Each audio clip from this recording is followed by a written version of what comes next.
तो भाई अपने मैट बबुआ का घर उड़ गया, ब्लास्ट कर दिया उसको। कैरन पेज वापस आ गई, लेकिन हेदर ग्लेन चली भी गई। पनिशर को किडनैप कर लिया, मतलब कैप्चर कर लिया, and finally red hook project पूरा चालू कर दिया एंड किंगपिन जीत गया। तो डेयरडेविल बॉर्न अगेन का 9th and final episode release हो चुका है इस सीजन का। इसका नेक्स्ट सीजन आने वाला है, उसका शूट चालू हो चुके हैं एंड उसके कुछ लीक्स वगैरह भी आ गए हैं, जहाँ पे डेयरडेविल अपने ब्लैक सूट के अंदर देखने मिल रहा है। एंड ये जो सीजन फिनाले एपिसोड निकाला इन लोगों ने, ये काफी बवाल था। डेयरडेविल के वीडियोस के ऊपर व्यूज नहीं आ रहे थे, इसलिए मैंने पर एपिसोड का वीडियोस बनाना बंद कर दिया। लेकिन फाइनल एपिसोड के अंदर इतने सारे कांड हो गए कि आई थॉट कि एक वीडियो बनाना चाहिए इसके ऊपर। तो सबसे पहले तो इस एपिसोड के अंदर ये क्लियर कर दिया कि पॉइंटडेक्स्टर को वेनेसा ने ही बाहर निकाला था एंड उसको फॉगी को मरवाने का काम दिया हुआ था, बिकॉज फॉगी एक केस के ऊपर काम कर रहा था एंड उसको वो जो रेड हुक पोर्ट है जिसके पीछे पूरे सीजन के अंदर किंगपिन पड़ा हुआ है, किसी को नहीं पता था क्यों। वो अब हमें मालूम पड़ा कि किसी के भी जुरिस्डिक्शंस में नहीं आता है, तो वहाँ पे कोई भी सामान लेके आओ, देखो कुछ भी कस्टम ड्यूटी, कुछ टैक्स, कुछ देने की जरूरत नहीं है। वेनेसा अपने जितने भी काले धंधे वगैरह कर रही थी वो सारे वहीं से कर रही थी। किंगपिन को भी अपने और पैसे बनाने के लिए वो जगह चाहिए, बिकॉज एनी हाउ वहाँ पे कुछ भी माल मंगाओ, तुम ड्रग्स मंगा लो, किसी को पता नहीं चलेगा। तो वो जो रेड हुक प्रोजेक्ट पूरा पोर्ट है, ये काफी इंपॉर्टेंट है अपने किंगपिन और वेनेसा के लिए। लेकिन फॉगी को ये बात पता चल चुकी थी, एक्चुअली इनडायरेक्टली। फॉगी को बस इतना पता था कि हाँ वो पोर्ट किसी जुरिस्डिक्शन में नहीं आता है एंड वो अपने दूसरे केस में वो बात यूज करने वाला था। लेकिन वेनेसा नहीं चाहती थी कि ये बात बाहर आए कि वो पोर्ट इतना स्पेशल है, क्योंकि फिर बाकी लोग भी उसके पीछे पड़ जाएंगे या फिर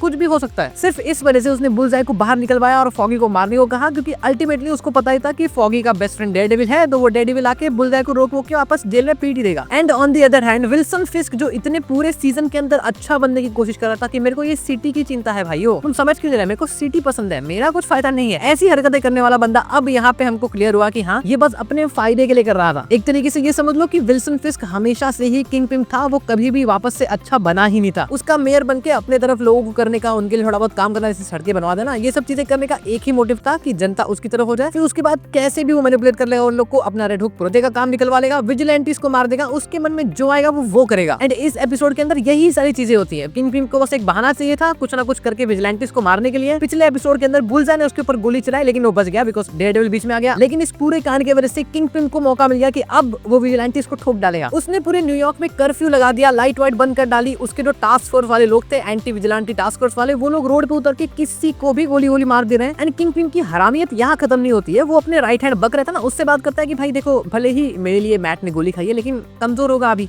जाके मार दो उसे। ऑल्दो मैट वो हॉस्पिटल से बच के निकल गया, अपने घर चला गया, लेकिन वहाँ पे वही सीन, इतना ब्यूटीफुल सीन था। वो दो भाइयों का मिलन होता ना कि भाई डेयरडेविल के घर में पनिशर वेट कर रहा है डेयरडेविल का, वहाँ पे फिर जो प्रॉपर है Daredevil and Punisher versus anti vigilante task force का पूरा बैटल होता है। भाई क्या खतरनाक बैटल था वो। ये battle sequence I can see कि भाई नेटफ्लिक्स की जो वो लोग डेयरडेविल सीरीज बनाए थे उसके लेवल पे आया था, बिकॉज बॉर्न अगेन का पूरा सीजन निकल गया। इतना हार्डकोर बैटल हम लोग को देखने ही नहीं मिला ये पूरे सीजन के अंदर। एंड यहाँ पे फाइनली कुत्तों की तरह मारामारी हमको जब देखने मिली कि भाई पनिशर लोगों को गोलियां मारे जा रहा है, जो हाथ में आया उससे उठा के मार दिया, सर फोड़ दिया, क्या क्या कर दिया भाई। ये चीज अच्छी नहीं है देखने के लिए, लेकिन मजा आया देख के। लेकिन एक बुरी चीज मुझे ये लगी कि भाई इतने सारे मारामारी के अंदर डेयरडेविल का जो घर था वो इतना प्यारा घर था, वो पूरा उड़ गया। जहाँ इतना सब कुछ ऑलरेडी हो रखा है, किंगपिन में इतनी तबाही मचा ही रखी है विजिलेंटिस के नाम पे। वो लिटरली आके बोल देता है कि भाई विजिलेंटिस की गलती है, उनके वजह से ये सब कर्फ्यू जारी हो रहा है। फिर भी बंदे को शांति नहीं है। उसकी जो असिस्टेंट होती है शीला, वो उसको कह के बोलता है कि जो मेरे खिलाफ है सबका नाम निकलवाओ। एंड ऑब्वियसली सबसे ऊपर है कमिश्नर। पूरे सीजन के अंदर कमिश्नर गैलो ही थे जो कि अपोजिट थे किंगपिन के, एंड वो खुल्लम खुल्ला दिख भी रहा था। एंड उनका जो हिसाब किया है किंगपिन ने, I was waiting for this. मैं स्टार्टिंग से जो कह रहा था कि भाई किंगपिन कुछ बड़ा करने की सोच रहा है, ये उसकी एक्चुअल पर्सनालिटी नहीं है, इतना शांत तो वो कभी नहीं होता। यहाँ पे जो उसने कमिश्नर गैलो का ऐसा सर ऐसा पकड़ा, ऐसे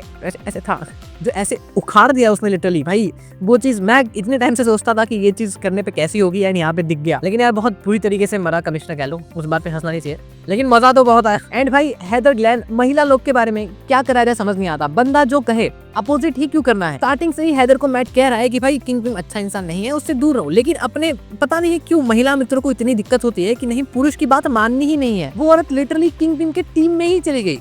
अब वो अलग बात है कि मैट जब गोली खा के उठा था तब सामने उसके हैदर थी, लेकिन वो कैरन पेज बोल रहा था तो धोखा उसको भी फील हुआ, लेकिन ये तो बहुत बड़ा हो गया यार। एंड वो जो रेड हुक प्रोजेक्ट था वो किंगपिन के एंटी विजिलेंटी टास्क फोर्स वालों ने चालू ही कर दिया। ये बात से पनिशर का बहुत दिमाग खिल गया। बंदा उनके ही एरिया में घुस के क्या कुत्तों की तरह मारा है उनके लोगों को। ऑब्वियसली सबको नहीं मार पाया, लेकिन जितने लोग को मारा ना बहुत बुरा मारा है। लेकिन एक गलत बात ये हुई कि पनिशर कैप्चर हो गया एंटी विजिलेंटी टास्क फोर्स के हाथों। लेकिन आई थिंक ये पनिशर का प्लान ही था स्टार्टिंग से, बिकॉज देखो पनिशर जैसे बंदे को हैंड टू हैंड कॉम्बैट में हराना, वो भी ऐसे नॉर्मल पुलिस वालों के द्वारा, इज नियरली इम्पॉसिबल। ऐसे पुलिस वाले सामने कितने भी हो, पनिशर सबको निपटा सकता है और वो बहुत कम लोगों को मार के कैप्चर हो गया। तो आई थिंक ये उसका खुद का प्लान होगा, बिकॉज यहाँ पे वो कैप्चर होने के बावजूद पनिशर होने का मतलब कि एक्चुअली वो समझा रहा था पूरी गैंग को। ऑल्दो किसी को समझा के ठीक करना इज नॉट अ पनिशर का स्टाइल, वो बस ये सोचता है कि इन लोग को मार दो और खत्म करो। फिर भी आई थिंक कि यहाँ पे शायद वो कैप्चर इस वजह से हुआ होगा ताकि वो पूरी की पूरी पनिशर गैंग को अपने सामने लेके आ जाए और समझाए कि देख भाई, पनिशर होना बहुत बुरी बात है, तुम नहीं बन सकते, मैं बन चुका हूँ, तुम मत बनो। और वो उन्हें समझाने की कोशिश भी करता है लेकिन वो समझते नहीं है एंड पनिशर को एक जेल के अंदर डाल देता है। एंड वहीं पे हम एक और चीज देखते हैं कि जितने भी लोगों को रेड हुक प्रोजेक्ट के लिए पैसे देने को कह रहा था किंगपिन पिछले एपिसोड्स के अंदर, जो लोग नहीं माने, किंगपिन हरामी आदमी ने उन सब लोग को कैप्चर करवा लिया है। यहाँ इन छोटे छोटे पिंजरों के अंदर स्वॉर्ड्समैन दिखता है, बहुत सारे लोग दिखते हैं एंड यहीं पे पनिशर को भी किडनैप करके रखा है। अब जब इतना सब कुछ हो चुका है तो डेयरडेविल अकेले नहीं रोक सकता इस सब चीजों को। ऑल्दो वो जा रहा होता है फाइट करने, लेकिन कैरन उसको समझाती है कि भाई होशियारी मत मार, मर जाएगा। तो उस टाइम डेयरडेविल कहता है कि यस, मुझे मेरी एक आर्मी चाहिए एंड मेरी होप्स एकदम जो यहाँ पे गई है कि भाई पूरे सीजन के अंदर इन्होंने टाइम पास किया हुआ है, एक